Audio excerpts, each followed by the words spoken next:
guys, ito po ang kauna-unahan kong decoration ng cake. So, ang tema ko po dito is rose cake. So, ito lang, very easy lang. Kumuha lang po tayo ng icing at saka ilagay lang po natin dito sa lalagyan. And then, tingnan nyo naman yung tip. Ganitong shape ng tip yung bilhin ninyo kung gusto nyong gayahin. And then, padahan-dahan lang po siyang iikot-ikutin dun sa baba yung plate ng cake at ganyan-ganyan lang po yung paggalaw niyan hanggang sa mabuo na yung buong cake.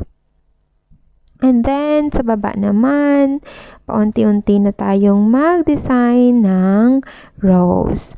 Dahan-dahan lang po. Kailangan magpalit palagi ng tip ng itong decoration. Palagi po tayong magpalit. Tsaka, pag gamitin mo po siya, kailangan mo siyang linisin para hindi mag-mix yung mga kulay. Ayun lang, dali lang naman siyang gawin. Ganyan lang, padandahan. Ayan, and green na ulit. Ganyan. Sa umpisa, nahihirapan po ako, pero paunti-unti ko po siyang natutunan. Hanggang sa mabuo yung buong cake ng ganito lang. Dali lang din naman. Tapos, parang mga white stones. Ayan, padahan-dahan lang hanggang sa magiging ganito na po siya.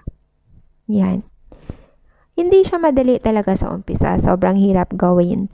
Pero, pag meron kang patience at saka determination na gusto mo talagang matapos yung isang project, I consider it as a project. Ang saya-saya po talaga kapag natapos mo siya.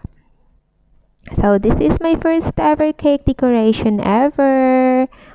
Hindi ko po siya pinag-aralan. Na-observe ko lang po siya sa kay Ate Mona.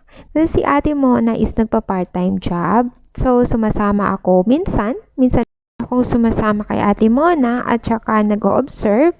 Then, minsan she let me do it. Kaya, ayun, this is just only from my own experience. Kaya nga, naniniwala ako dun sa kasabihan na sabi nila na experience daw is the best teacher. Totoo nga, I do believe it. At saka, mahilig din po ako magbasa at manood ng mga ganito. Kaya, thanks for watching! Comment, subscribe, like.